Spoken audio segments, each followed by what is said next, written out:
Alléluia. Qu'il soit avec vous, lui qui est Père, Fils et Esprit Saint. Amen. Béni soit Dieu, le Père de notre Seigneur Jésus-Christ, qui dans sa grande miséricorde nous a fait tous renaître par une espérance bien vivante grâce à la résurrection du Christ d'entre les morts. Telle est la parole qui nous est offerte pour démarrer cette semaine dans 1 Pierre 1, verset 3. C'est le premier dimanche après le temps de Pâques et les ornements sur l'autel nous rappellent la couleur de Pâques et que Pâques continue. Pâques n'est pas qu'un jour dans l'année. Pâques, cela peut être tous les jours de notre vie. Et selon une tradition très ancienne de l'Église, tous les baptisés, on se souvient de la nuit pascale, gardaient d'ailleurs durant une semaine des vêtements blancs dont ils avaient été revêtus pour signifier leur nouvelle naissance. Ils étaient alors des nouveau-nés, dit-on. On appelle donc notre dimanche Quasimodo Geniti. Revêtant ainsi le Christ au jour de notre baptême, nous sommes invités à vivre chaque jour de notre vie une vie renouvelée. C'est pour cela que le blanc orne aussi notre Église, pour nous souvenir que nous sommes comme des enfants nouveau-nés, désirant le lait pur de la parole de Dieu. Partageons le psaume de ce jour et je vous invite à le méditer dans votre cœur. J'aime le Seigneur. Il entend ma voix, il entend le cri de ma prière. Il tend vers moi une oreille qui est attentive. Toute ma vie, je me tournerai vers lui. Les liens de la mort m'étranglaient. J'éprouvais la tristesse et de l'angoisse. J'ai invoqué le nom du Seigneur. Seigneur, je t'en prie, délivre-moi. Le Seigneur est bienveillant et juste. Notre Dieu est compatissant. Il a sauvé mon âme de la mort et il a tiré mes pieds du faux pas. Je marcherai en présence du Seigneur. Je marcherai sur la terre des vivants. J'élèverai la coupe du salut et j'invoquerai le nom du Seigneur. Qu'il en soit ainsi. Alors chantons de joie pour le Seigneur. Et alors ce matin, on s'est dit qu'on allait vous mettre en voix, même s'il y a le masque. Alors on vous invite, comme vous le pouvez, fredonner, chanter, ou juste partager les 4 strophes de ce cantique. Chantons de joie vers le Seigneur. Et je vous invite à vous lever si vous le pouvez. Amen.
notre cœur.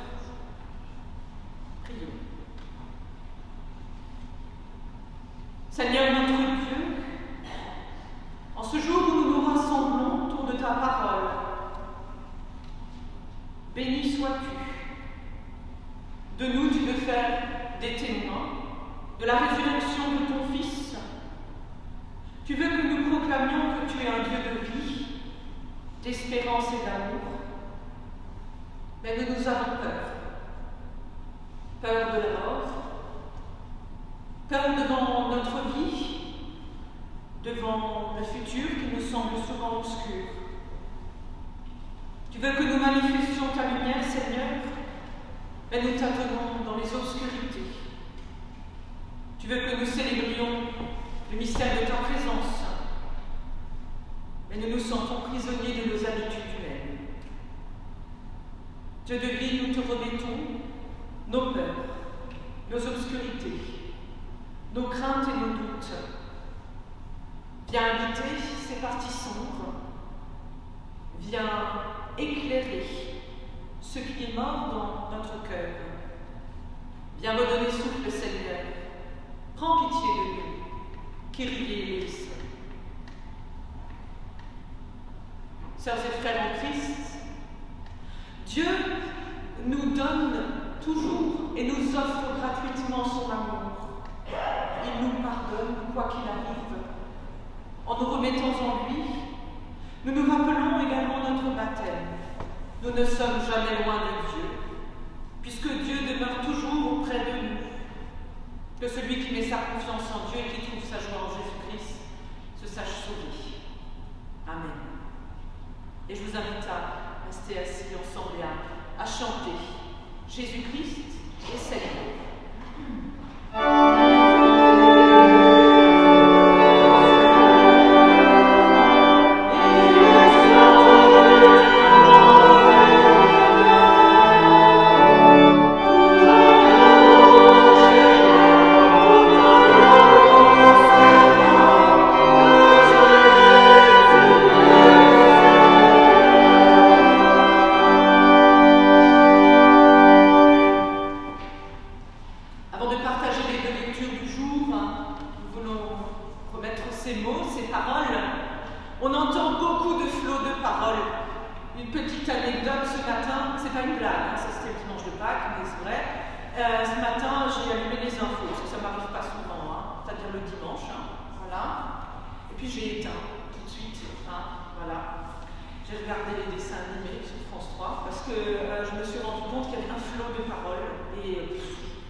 Seigneur, nous te prions, toi qui es vivant, toi qui es la résurrection, par ton Fils tu veux lui faire naître à une vie nouvelle.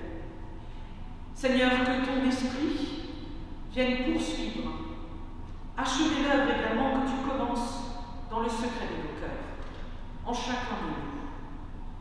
Seigneur, viens écarter de nos vies toutes ces paroles trop pleines, pour que nous fassions une place à ton amour, à ta parole.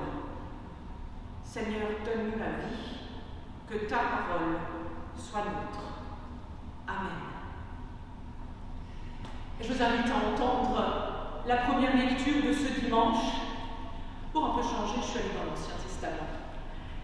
Vous connaissez certainement le livre d'Ésaïe, le prophète, un des plus connus dans l'Ancien Testament. Au chapitre 40 du livre d'Ésaïe, quelques versets. Peut-être d'ailleurs l'un d'entre eux est-il votre verset de confirmation. Regardez le ciel, là-haut. Voyez qui a créé les étoiles, qui les fait sortir au complet, comme une armée à la parade. Il les embauche toutes par leur nom. Sa force est si grande et son pouvoir est tel qu'aucune ne manque à l'appel. Israël, peuple de Jacob, pourquoi affirmes-tu, le Seigneur ne s'aperçoit pas de ce qui m'arrive? Mon bon droit échappe à mon Dieu. Ne le sais-tu pas? Ne l'as-tu pas entendu dire, le Seigneur est Dieu de siècle en siècle? Il a créé la terre d'une extrémité à l'autre. Jamais il ne faiblit et jamais il ne se lasse. Son savoir-faire est sans limite. Il redonne des forces à celui qui faiblit. Il remplit de vigueur celui qui n'en peut plus. Les jeunes eux-mêmes connaissent la défaillance. Même les champions trébuchent parfois. Mais ceux qui comptent sur le Seigneur reçoivent des forces nouvelles. Comme des aigles, ils s'élancent. Ils courent, mais sans se lasser. Ils avancent, mais sans faiblir.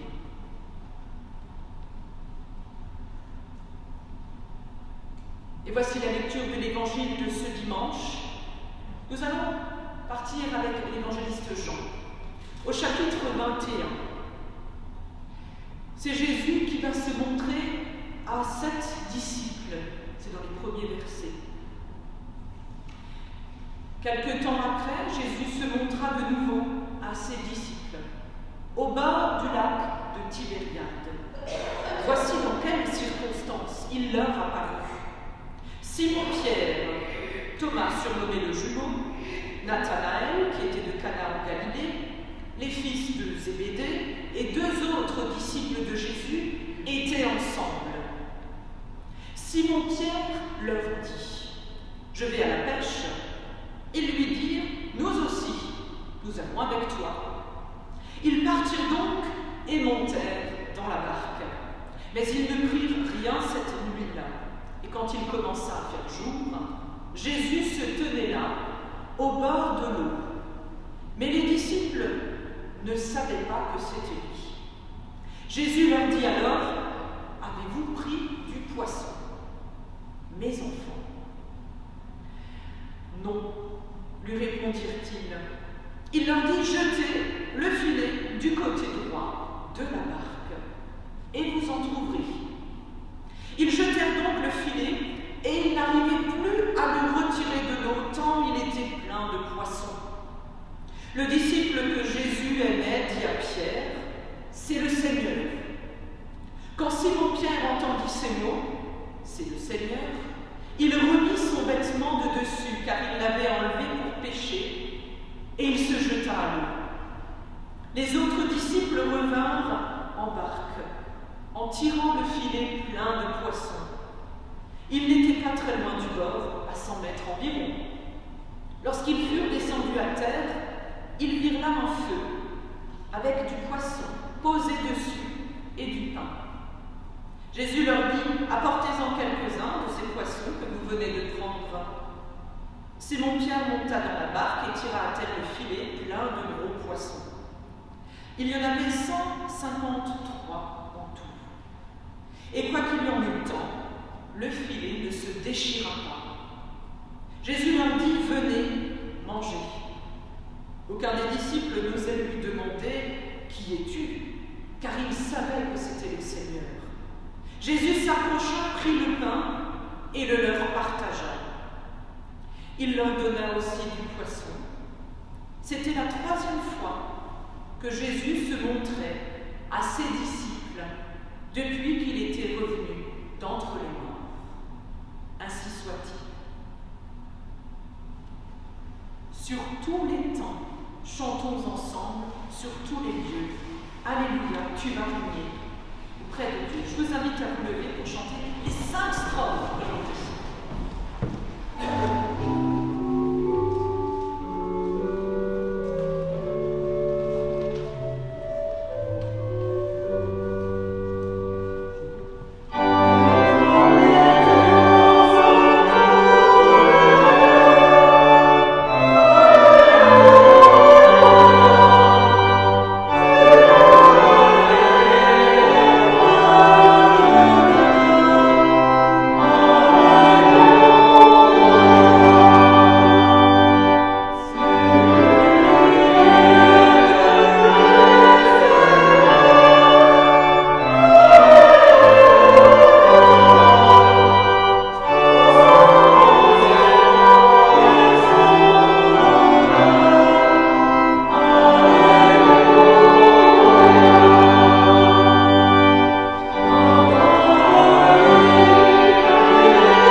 Sœurs et frères en Christ, on est entre nous là, on peut parler librement, hein. Voilà, on a une belle assemblée ce matin. Je ne sais pas si vous avez commencé la journée par pécher, faire griller du poisson, dans la maison ça sent.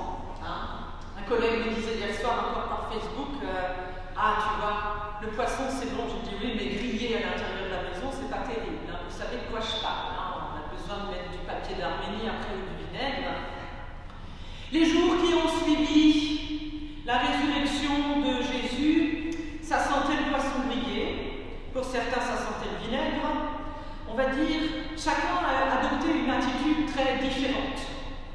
On est quelques jours après la Pâque juive, et la bonne nouvelle de la résurrection de Jésus de Nazareth s'est répandue comme une traînée de poudre à travers toute la Palestine. Plus vite qu'un SMS, on peut le dire, ça va même au-delà des frontières. Et nous, aujourd'hui, nous sommes le premier dimanche après Pâques, et nous sommes en présence d'un récit qui nous rappelle que le Christ est apparu plusieurs fois en tant que ressuscité auprès de ses disciples. C'est vous dire si ça sentait le vinaigre, ça sentait le grillé et pas forcément le bon grillé. Vous savez comme moi qu'il y a des saveurs agréables grillées, les grillades du barbecue, quand ça sent bon l'été, le printemps. Je vais vous donner envie, à la fin vous allez envie de manger un barbecue. Le poisson grillé, c'est toute une histoire dans la Bible. Mais voyez-vous, quand Jésus se montre à ses disciples, une fois ne suffit pas. Alors une deuxième fois, il revient, ça ne suffit pas, une deuxième fois bis, vous entendrez tout à l'heure pourquoi, et là encore une fois. Là, on rajoute une couche, on peut le dire. Jésus se tient présent au milieu de ceux qui l'ont suivi. Il se tient présent au milieu pour qui il a dit « Je suis avec vous tous les jours jusqu'à la fin du monde ». Et lors de ses apparitions, c'est Jésus lui-même qui va se donner, se rendre disponible, accessible. Il va se donner à voir. En fait, la connexion passe très bien avec Jésus, ça marche très bien, c'est comme la fibre, on va dire, c'est super. Sauf qu'en face, ils ont du mal à recevoir, à percevoir vraiment sa présence. Jésus a foi en l'amour des hommes pour Dieu. Mais les disciples, et tous ceux qui viennent ensuite, et nous-mêmes, posons-nous cette question ce matin, avons-nous assez de foi pour pouvoir sentir cette connexion, que ça marche sur les deux sens? De quel côté la foi faiblit? Ce n'est pas la première apparition, je vous ai dit. La première fois que Jésus s'est donné à voir, c'était à une femme, et oui, à Marie de Magdala. Elle était effondrée dans le jardin, elle venait de perdre son maître, comme elle disait.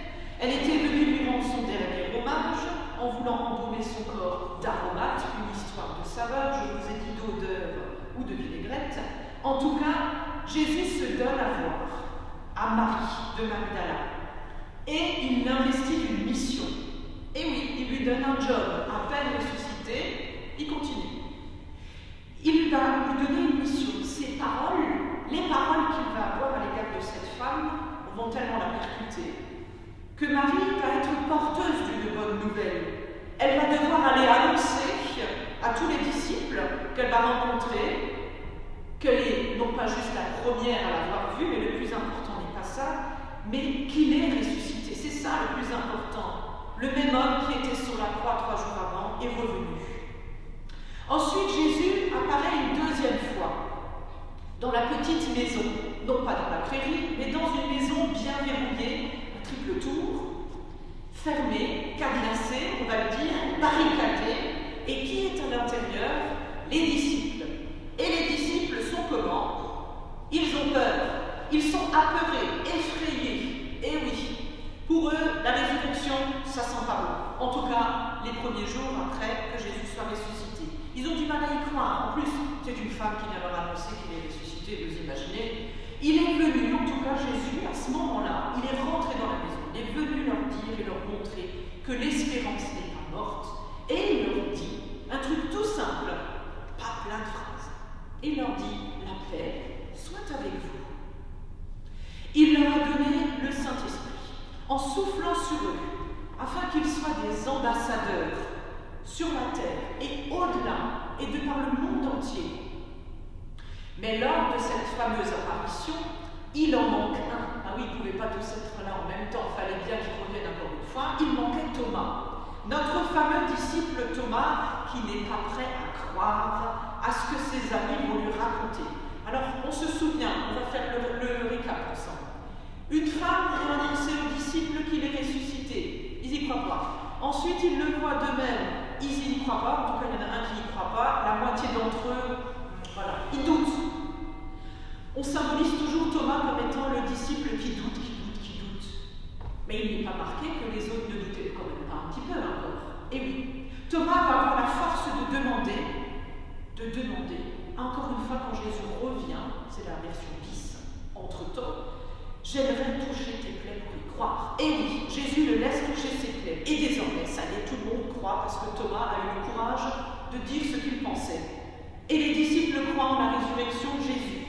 C'est bien lui, Jésus n'est pas un imposteur. Désormais, ils sont rassurés.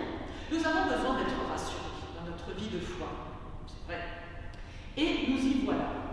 Une nouvelle apparition. On ne comprend pas trop pourquoi d'ailleurs. Ça aurait pu s'arrêter là. C'est bon, maintenant ils y croient les disciples. Allez. Non. Pour faire un mauvais jeu de mots, on va enfoncer le clou. Et oui. Dans l'évangile de ce matin, chez Jean, et je crois que ce texte nous redit et nous transporte déjà dans un univers non pas seulement symbolique, mais dans le royaume de Dieu. Les disciples, bien vivants, sont là, et ils sont plongés dans la réalité du quotidien. Il y en a un parmi eux, c'est Simon-Pierre, le fameux Pierre qui a renié Jésus, qui a été pardonné. Ils sont au bord du lac de Tibériade, pas n'importe quel lac. Il y a donc Simon-Pierre, Thomas, tiens, il est là. Il y a Nathanaël, les fils de Zébédée aussi, et deux autres disciples qui sont là. Quelques jours après que Jésus leur soit apparu dans la fameuse maison où ils avaient tous, il y a une espèce de réunion de travail, on va dire ça comme ça. Parce que Pierre va dire à tout le monde, je vais à la pêche. Pour Simon-Pierre, malgré l'importance de la résurrection de Jésus, quelques jours auparavant, d'après lui, il faut que la vie ordinaire, reprenne à nouveau ses droits. Il faut se remettre à nouveau au travail pour pouvoir vivre. Alors peut-être que ça nous fait penser à aujourd'hui, je ne sais pas. Eh oui, on se dit, on ne peut pas être confiné indéfiniment, il faut que la vie reprenne son cours, il faut continuer malgré tout. Et bien c'est ce que Pierre lui fait. Il dit, moi je vais à la pêche. Ce retour au travail nous paraît normal. Et oui, quiconque s'est retrouvé face déjà à une grande nouvelle, un événement, peut-être que nous comprenons peut-être différemment aujourd'hui, eux c'était la résurrection, eh bien, il y aura plus de joie encore à faire le travail, en tout cas à se plonger peut-être un peu dedans. Mais que s'est-il passé dans la tête de Simon-Pierre? Lui, le disciple fidèle de Jésus, pourquoi veut-il retourner avec une telle hâte au travail? L'explication, la première, c'est juste parce qu'il a besoin de s'occuper l'esprit. Et oui, certes, il faut continuer à travailler pour vivre, on est d'accord. Mais peut-être que Simon-Pierre s'est-il dit que rien n'avait changé. Et non, rien n'a peut-être changé depuis la résurrection du Maître. La vie des gens ordinaires est restée pareille, ordinaire, et il faut continuer à travailler comme on le faisait auparavant. Mais Simon-Pierre n'est pas le seul. Il n'est pas le seul, il y a les autres disciples qui sont présents au bord du lac avec lui, et en l'entendant dire « je vais à la pêche », ils lui disent, non pas « ah écoute, vas-y, c'est sympa, ok, ciao ». Non, ils lui disent « nous aussi, nous allons avec toi ». C'est une scène très touchante. J'ose dire, avant même la suite du récit, c'est déjà un miracle. Ils décident de rester ensemble et soudés. C'est fou, alors qu'avant, ils étaient tous prêts à se séparer. Eh oui. Et là, ils restent ensemble. Ils vont ensemble se rendre à la pêche. Ils vont ensemble vivre cette journée comme elle sera, sans savoir vraiment. Ils vont suivre Simon-Pierre et se mettre dans son sillage. On a déjà là une prémisse de la suite. Et oui, Simon-Pierre qui conduira l'Église. Et voilà, pour ses disciples, Jésus est ressuscité aussi. Eux aussi l'ont vu, souvenons-nous. Mais Jésus disparaît entre-temps, alors la vie reprend. On le sait, les disciples ne peuvent pas vivre uniquement de cette joie de savoir qu'il est ressuscité. Pour vous la faire courte, ils ont aussi besoin de manger, ils ont besoin de passer de poisson et de pain. Il en est de même pour nous. Nous qui vivons 365 jours par an, en nous souvenant que Christ est mort, nous souvenons-nous tous les jours de notre vie qu'il est aussi ressuscité, et pas seulement mort. Pâques, c'est donc tous les jours. La résurrection, c'est croire qu'un jour, tous les jours de notre vie, nous sommes appelés à retrouver l'amour de Dieu, qu'il n'est pas perdu, qu'il est toujours là. Et dans la vie des disciples, il y a le train quotidien qui revient, ils montent dans la barque pour aller pêcher, et la suite, vous l'avez entendu, le texte nous dit la pêche est nulle. Ils ne prennent rien, zéro, tous ensemble et rien du tout. Ça paraissait si beau, et toute la nuit, au milieu de l'obscurité, il se passe rien. Ils lancent les filets, rien. Ils ramènent du vide. Pas un seul poisson, même un petit gardon. Et soudain, alors que tout semble flancher, que c'est l'aube qui arrive tout doucement dans la lumière, Jésus se tient là. Il est là au bord de l'eau, mais les disciples, nous dit la Bible, ne savaient pas que c'était lui. Pourquoi ne l'ont-ils pas reconnu? Ils s'étaient trop employés à se soucier de leur propre travail, de leurs soucis, de leurs problèmes. En fait, ils s'étaient déjà remis les œillères sur ce qui se passait, ils avaient déjà la tête dans le guidon, comme on dirait. Et Jésus est là, au milieu des disciples, il leur apparaît dans la lumière de l'aube, et alors il se tourne vers eux, et il leur dit: avez-vous pris du poisson, mes enfants? Cette parole n'est pas venue par hasard. Il s'adresse à eux comme les enfants de Dieu, tout simplement. Comme les enfants d'un même père qui ont encore des choses à apprendre. Et oui, nous avons tous les jours de notre vie des choses à apprendre avec Dieu. En toute fraternité, Jésus va les questionner pour rentrer en plein cœur. Ils sont tristes, ils n'ont rien pris de la journée. Donc, pas de vente, pas d'argent, pas de quoi se nourrir, bref. Mais Jésus pose une question paisible. Avez-vous pris du poisson, mes enfants? C'est en toute amitié, il veut se faire proche d'eux, voir là où les choses manquent. Et il leur dit: allez, jetez le filet du côté droit de la barque et vous en trouverez. Et miracle. La pêche devient miraculeuse, on connaît surtout ce texte sous ce nom-là. Le filet est tellement lourd que les disciples peinent à le sortir de l'eau. Tant il est plein de poissons. Et enfin, les yeux des disciples s'ouvrent. Enfin, il se passe quelque chose. La lumière jaillit, ça y est, par le biais de cet instant. Jésus leur rend la vue de la foi. Ils avaient déjà perdu ça. Et oui, ils étaient déjà en train de replonger dans l'amorosité, peut-être. Voilà, le plus facile, on connaît ça.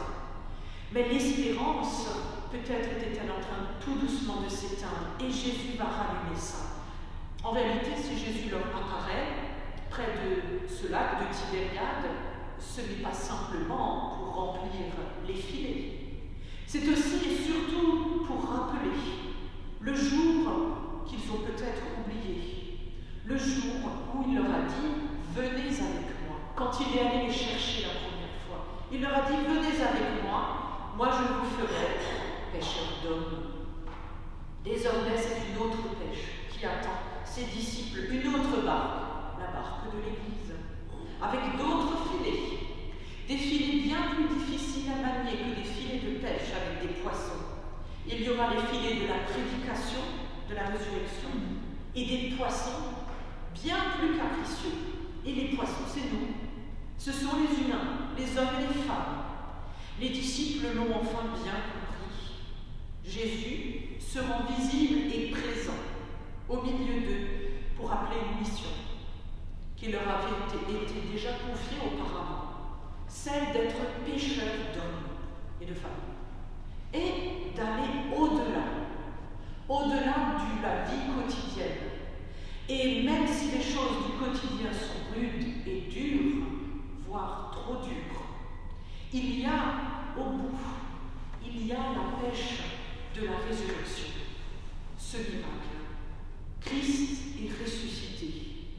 Enfin, ils le reconnaissent, et on le dit dans le texte, le disciple tant aimé de Jésus va s'écrier en premier, c'est le Seigneur, c'est lui. Car s'il n'était pas le Seigneur, vous me l'accorderez, comment cette pêche pourrait-elle être miraculeuse? Comment pourrait-elle avoir lieu? Bref, les disciples arrivent sur le rivage. Je vous emmène avec moi, je vous ai dit, ça va sentir bientôt le poisson grillé, vous allez voir. On y est bientôt. Ils arrivent sur le bord du rivage, la barque est déposée. Ils étaient tous dans la barque. Et là, ils voient que tout est déjà prêt. Il y a déjà un feu qui est prêt. Il y a un feu qui les attend. Il y a déjà du poisson qui est en train de griller. Il y a déjà du pain qui est posé. Tout est prêt. Tiens, ça ne vous fait pas penser à la scène? Eh si. Tout est déjà prêt pour partager, pour vivre le moment ensemble avec Jésus le ressuscité. Tout le monde pose pied à terre. Le Seigneur le ressuscité est là. Les disciples, les poissons qui sont dans le filet, tous sont réunis autour d'un feu. Ils n'ont pas eu à allumer quoi que ce soit, à préparer, ni même à pêcher, c'était un miracle, ni même à cuire le poisson. C'est comme lors du dernier repas pris par Jésus avec ses amis, avant sa passion et sa mort. Jésus prend le pain entre ses mains et il le leur donne. Et comme au jour de la multiplication des pains avec cette foule, Jésus partage le poisson et le leur donne. Nous sommes à l'aube d'un jour qui est nouveau. Personne ne s'attendait à ce que sur les bords de ce rivage, le soleil vienne éclairer une nouvelle scène, cette image du royaume de Dieu. Dieu est parmi tous ses enfants. Cela nous rappelle que la croix est là. Mais cela nous rappelle aussi que Dieu, au-delà de la croix, se fait proche et il se rend accessible et disponible. Je n'ai pas dit, les jeunes, que Dieu va mettre la table à midi. Je n'ai pas dit ça. Attention, il a besoin de nos mains quand même. Mais Dieu, à travers son Fils, nous rappelle. Il nous rappelle aussi, à travers ce signe du poisson, l'ictus, souvenons-nous, dont les lettres grecques nous signifient que Jésus est Christ, Fils de Dieu et Sauveur.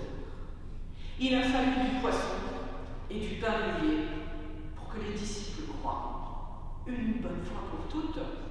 Nous aussi, nous sommes semblables à ces poissons tirés de l'eau. Et oui, nous sommes appelés à la suite de Jésus à vivre dans sa lumière, dans son amour, et nous pouvons être semblables aussi à ces filets, les filets de pêche, qui tiennent leur solidité, parce qu'ils sont ancrés dans une foi qui vient de Dieu et de son Fils. Et ces filets ne sont efficaces que par la foi en Dieu. Ces filets n'ont pas d'autre but que de nous tirer, nous les petits poissons de Dieu, ses enfants, hors de l'eau. Quand on dit à quelqu'un « j'aimerais l'aider à sortir la tête de l'eau », c'est qu'il est sur le point de se noyer de choses difficiles dans sa vie. Dieu est là pour nous aider à nous sortir de nos nuits et des longues nuits de nos vies, pour nous faire naître à la lumière. Et il nous attend sur ce rivage. Il est déjà là et tout est prêt. Il a tout prévu. Voici donc cette exhortation que je vous invite à faire vôtre, chers sœurs et frères en Christ, en ce dimanche. Essayez de ne pas reprendre les chemins du désespoir, même si nous sommes noyés sous des flots de paroles incessantes et de choses dont nous préférerions couper. Il y a les chemins des filets vides et il y a les chemins des filets pleins, où la joie de la bonne nouvelle de Pâques est présente. Et si le chemin est justement avec des filets vides, la joie de Pâques est éteinte. Le Christ ressuscité s'adresse à chacun de nous aussi aujourd'hui à travers ce texte. Mes enfants, venez vers moi. Et n'ayez pas peur, j'ai à manger pour tout le monde en abondance. Alors, peut-être, et même vous le savez, même si nous n'avons pas du poisson grillé à midi, ou bien du pain grillé, nous pouvons nous asseoir tous les jours de notre vie à la table du Seigneur, celle de sa parole, et partager avec lui le pain de la vie, la résurrection du Christ, mais aussi à travers la vie avec les autres petits poissons de Dieu, en jetant les filets du bon côté. Ça ne dépend pas que de nous, certes, mais nos choix et notre responsabilité de chrétien nous invitent à faire des choix. Alors aujourd'hui encore, Jésus veut jeter des filets dans les mers Que le Seigneur donne à chacune et à chacun de vous l'amour nécessaire afin que vous puissiez vous mettre en route et marcher toujours sur les chemins de l'espérance de Pâques tous les jours de votre vie. Qu'il en soit ainsi. Amen.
Il est temps maintenant de partager le temps de prière, la prière d'intercession et celle du Notre Père. Et aujourd'hui, c'est aussi, en ce premier dimanche après Pâques, une occasion de nous unir vraiment dans l'intercession avec nos frères et nos sœurs en Christ qui sont vraiment au loin. Et voulons avoir une pensée particulière pour toutes nos paroisses aussi de l'UEPAL en ce dimanche particulier, où il y a des petites assemblées, où il y a aussi peut-être des installations aussi de conseils presbytéraux. Alors c'est dans cette unité que je vous invite à vous lever pour cette prière.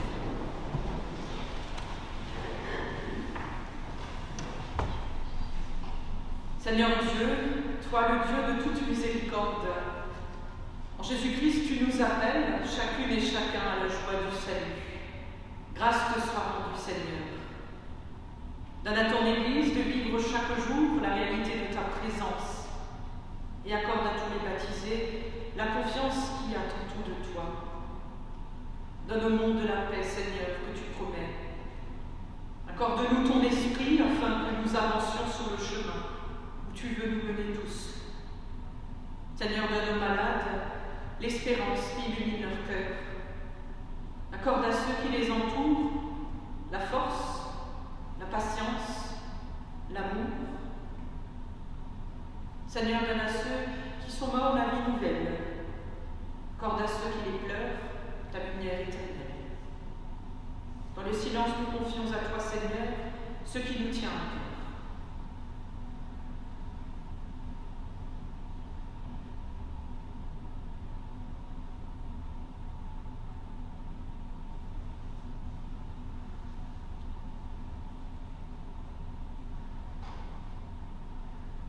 Dieu de toute miséricorde, tu es plus grand que nos doutes, viens fortifier en nous la confiance. Grâce te soit rendue par Jésus-Christ notre Seigneur. Il est vivant pour les siècles des siècles. Alors nous voulons ensemble te dire, Seigneur, la prière de tous tes enfants. Notre Père qui es aux cieux, que ton nom soit sanctifié, que ton règne vienne, que ta volonté soit faite sur la terre comme au ciel. Donne-nous aujourd'hui notre pain de ce jour. Pardonne-nous nos offenses, comme nous pardonnons aussi à ceux qui nous ont offensés. Et ne nous laisse pas entrer en tentation, mais délivre-nous du mal. Car c'est à toi qu'appartiennent le règne, la puissance et la gloire, pour les siècles des siècles. Amen. Je vous invite à vous lever pour chanter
Seigneur. Oui, le Seigneur Jésus-Christ qui, dans sa grande miséricorde, nous a fait renaître pour et par une vivante espérance. Oui, qu'il soit votre résurrection, qu'il soit votre espérance et qu'il soit votre paix. Au nom du Père, du Fils et du Saint-Esprit, que Dieu vous bénisse et qu'il vous garde. Soyez en paix. Dieu est avec vous. Amen. Je vous souhaite un bon dimanche.